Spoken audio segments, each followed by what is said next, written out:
chance to settle down. Hi folks, welcome once again to the Gaz Lab. In my last video, a couple of people said that I didn't say who I was. Well, my name's Gary. Gaz is short for, I don't know, people just call me Gaz. That's it, really. Do I like it? Not really. Do I like the name Gary? Not really. And if you remember, some while ago, there was, I think it was Only Fools and Horses, actually somehow smuggled across a guy from a wine depot in the back of a van, and they called him Gary. And when that episode came out, it was absolutely painful for me, I can assure you. And if you know Only Fools and Horses, if you don't know Only Fools and Horses, if you're from overseas or something, it was a comedy series in the UK, and that was very, very popular indeed. Well, nonetheless, that was a painful time for me. Anyway, last week I had a question that sent me off down this kind of rabbit hole of discovery. Just turn that annoying whistle down. And that was that someone had an ELAD FDM Duo TX. That's handy, isn't it? Just in case you didn't know, the viewfinder's actually inactive. Yeah, someone sent me off down a rabbit hole with the WSJT-x and the ELAD FDM Duo transceiver, which is something I still haven't got to the bottom of. The fact that it's not using one of the sound card drivers properly, and it seems to keeps coming up with this error. But anyway, there you go. That's another story. But what it started me doing was thinking that maybe I should grab as many of the radios as I can and try and work out, you know, the best way on each of the radios, because this question comes up time and time and time again. Exactly how you connect radios and stuff to WSJT-x. It's not really that difficult to do. Can I show you this? I think I can. I can show you this here. So let me just whiz over to, there you go, look at that. Now this is the main screen of WSJT-x, and how you actually install this, or you get this to actually function, is you need to go up into the top left hand corner here, and you're looking for a settings option here. And you need to essentially fill in your call details here in your grid square, and then you need to select the radio. Now I've not got a 7300, I've actually got a 705 here, and I'm running 2.5 watts max. Possibly every now and again, if I've got like someone I really want to talk to, I'll run it up about probably 5 to sort of 7.5 watts max. Not that for any other reason. Number one, I don't want to blow my radio up. Number two, you know, it's you'll be amazed at just how many, you know, how much you can get in touch with just that 2.5 watts. It is staggering, and it really, as one of my colleagues at work said, Richard, he pointed out that it was a very good way of actually testing your antenna setup.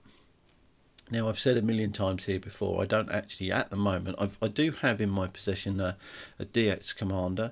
I do have various Diamond BB6W and a BB6, a 330S. The 330S is a very, very good receive aerial, very quiet, and actually is very, very good for what it is. The BB6W, I'll leave that there. However, let's whip over to the desktop again. There you go. Right. Now, what I've done on this is, now I'm running a 705, so what I've done is I've changed the CIV number in my 705 to the same as, I think it was 94 for a 7300, and I've used an IC 7300 as my base radio because the 705 isn't recorded in this as yet. I've selected my COM port, which I discovered through Device Manager. I've been through that a million times. The 705 has an automatic baud rate discovery option, and I've set it for as fast as you like. I've just set everything else as default. Okay, and I've set this up as PTT as cat.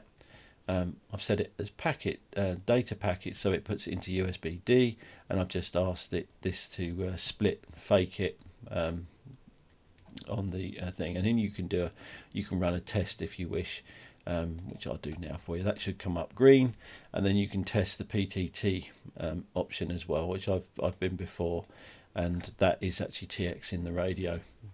Although it goes red, it actually means it's working, and from that point on you're pretty good to go. Now if you've got a 7300 or a 705, you need to go to the audio tab here, and you need to just scroll down until you find the microphone USB codec, until you find the USB audio codec for speakers as well, and that's it. That's pretty much it done. Okay, now from this point on, at the moment we're running on 30 meters. Okay, it's quite late here in the UK, and I'm picking up the odd station, which is quite cool. And what I'll do is I'll call CQ. We just let it run through its whole sort of thing, and I'll let that do its thing. And if there's any excitement, but what I will do is I'll show you the coverage map. Is it going to go? I'll just bear with. I can show you the coverage map. There you go. So this is on my Raspberry Pi, and here you can just see in the last probably hour. Let me refresh it. There's probably a few more. Yeah, there's a few more there. But you can see with my very basic antenna. Okay, you can see where I'm getting out to. I'm particularly pleased with these.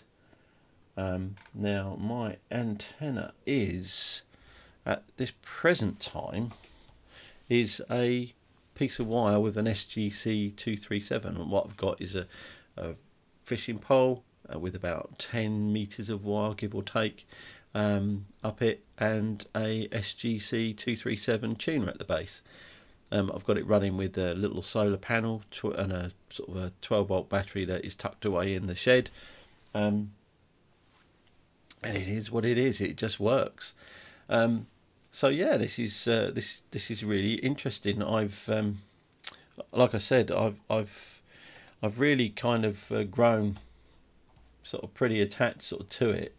There's not much going on at the moment. It's at the moment it's TX in. Let's just let this one soak through and just see what happens. You never know. It's always the last one, just as you hit disable TX, that something comes through. So let's whiz over to say 40 meters. We're more likely to get a little something on that. So we'll select down here. Where are we? I think it is that one. And then we'll say enable the TX. And look at that. And it's tuned. And let's see what happens. It's a bit like fishing. It's good fun. Now, you guys out there will probably be able to tell me how to do this much better than I can. This is all new to me. Okay, absolutely new. I've never done this before. Not to FT8, not to this degree. I mean, I've lived and breathed every radio I can lay my hands on. And I thought, actually, I'll tell you what I'll do. I'll do top 5 best radios for use with FT8. How about that? I'll start. We'll work our way up to the top number 1, which I think was the easiest radio for me to actually connect. Right, so I'll start with number 5. I think number 5 would be the ELAD FDM Duo. That radio was really easy to set up, and sorry about that. It was my phone. Yeah, the ELAD FDM Duo was a very easy radio to set up, and what I liked about it, and I think that a lot of these SDR companies need to take this away from stuff, and that is that it had all of the built-in virtual cat drivers and all that sort of stuff all in it, and I didn't need to go and find any extra software. I didn't need to do anything like that. It was all built in. However, it did have a few tiny issues. I think that sort of cropped up, which is why it's not number anything other than 5, I think, but number 5, and I think it's probably yeah, it's very, very good. Number 4, I think, was the Sun SDR Pro 2, and the reason why I've put that one at number 4, it would have been probably number 1, okay, but it, again, I think SDR companies need to take this on board, that you know, like CAT software and virtual audio cables and all that sort of stuff is an absolute pain in the backside to configure properly, and I think that I didn't get it to work 100%. It kept dropping the every time I tried to connect, it kept kicking me off, and it caused me like a few problems. So I'm going to say that's number 4, and the reason why I put it at number 4, it gives you a little bit more power for number 1, and the software is so nice. The software is really, really good, and once I actually managed to work everything out, it was an exceptional radio. Although saying that, the ELAD FDM Duo, I did make a few contacts on from my desk at work, which I was quite pleased about. Sorry, Martin, I was working, I promise. So yeah, that was that worked really, really well. And I probably actually do a little bit more about this at MLS, I think, as well. That would be quite good, I think, maybe to do explain a little bit more on these things. But that would be number 4, was the Sun SDR Pro 2. I think that was a really, really good radio for that. And I think in the same slot you could put in the Pro DX as well, because I think they're pretty much the same radio. So I think you can put that at number 4.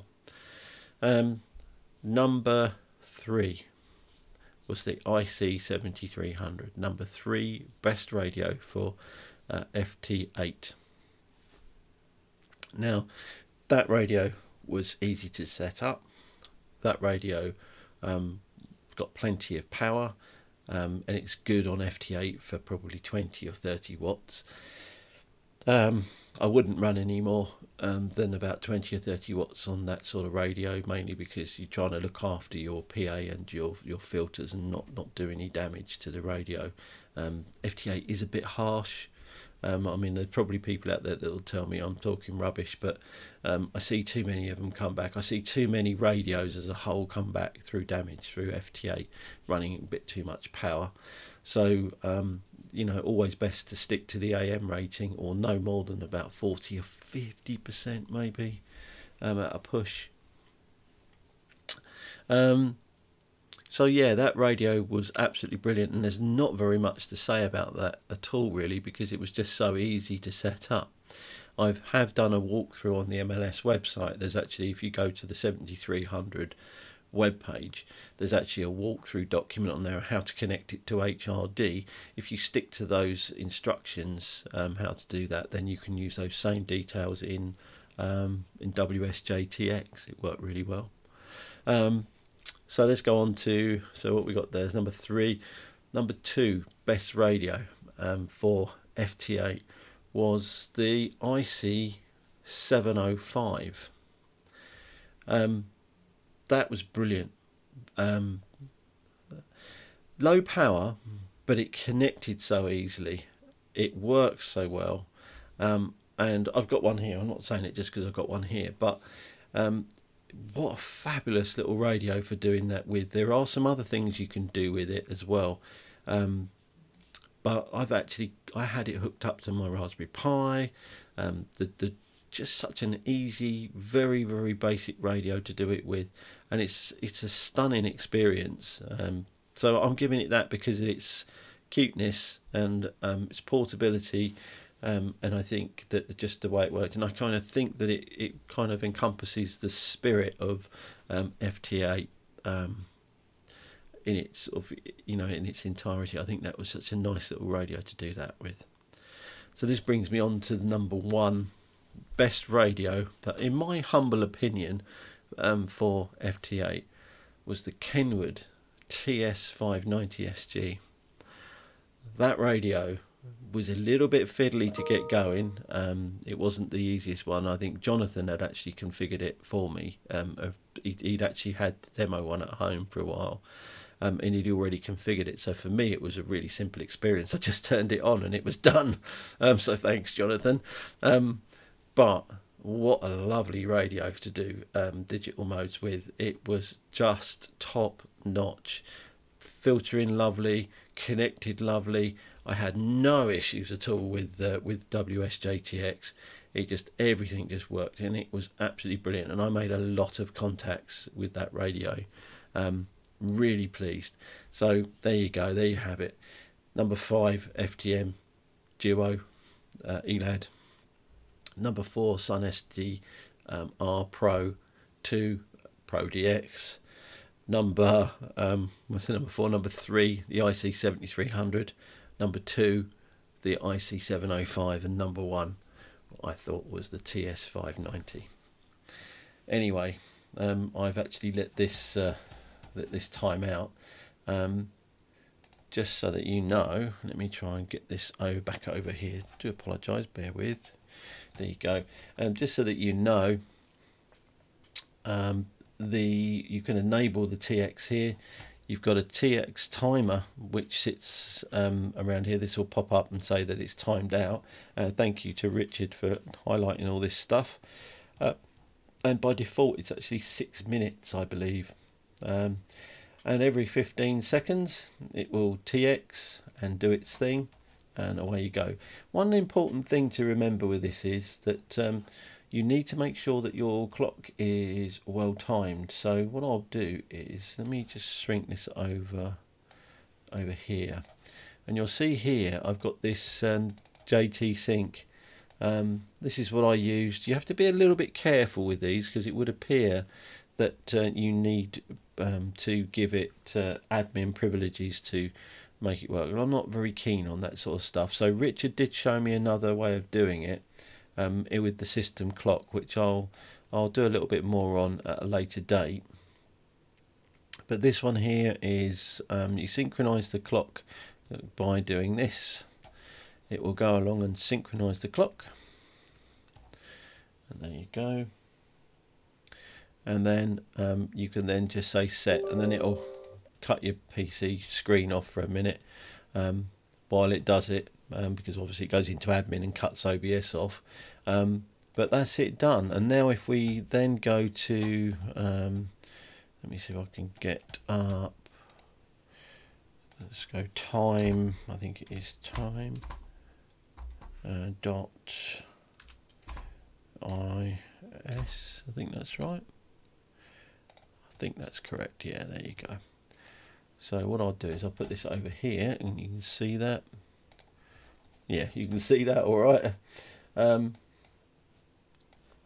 So yeah, there you go. There's the time time thing. Let me see if I can shrink this down and put it in there. There you go. And it's telling me now that my time is exact. So you can refresh that, and it'll give you your sort of time. And you can see down here that there's some little figures here. Now I think Richard was saying this needs to be within probably 0.5, something like that. I can't remember off the top of my head for a good opportunity to work that station or work a station. We don't seem to be having much luck, do we? That's a bit pants. Okay, so let's tell you what to do. Let's have a look and see where we're being heard. Let me put you over to that one. There you go. So let's see where we're being heard. Well, that's not bad, you know. That's not bad at all. There you go. Well, that's not too bad. You know, that's 2 minutes ago we were heard over there. So we're getting out to sort of on the edge of Romania, Ukraine. Where's that? Where's Poland? So we're getting about. We are getting about. That's pretty good. And if I whiz back over to this one here, let's see if we can if we can work a station there. Oh, let's see if we can work that one. There you go. I mean, if you guys know of a quicker way of doing this, or how to drive this properly, then I'm all ears. Because, like I said, this is all very new to me.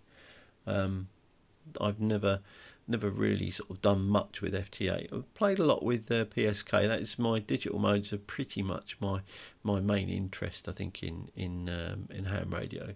And for a very long time, up until I started working in the shop, I was mainly digital modes because it didn't annoy the missus, that sort of thing. So don't have that problem anymore. But yeah, so yeah, so now I just say looking at this FT8. But anyway, I think I'm going to carry on trying this here, see if I can get any more contacts this evening. I don't know what the time is. I've nearly finished my vodka, so I think I'll probably head to bed anytime soon. So I'll put this up, and happy days. So have a fantastic week. I hope that everything is good with you guys, and thanks for watching, and don't forget to subscribe and all that sort of stuff, and I'll see you soon. Thanks for watching. Bye bye.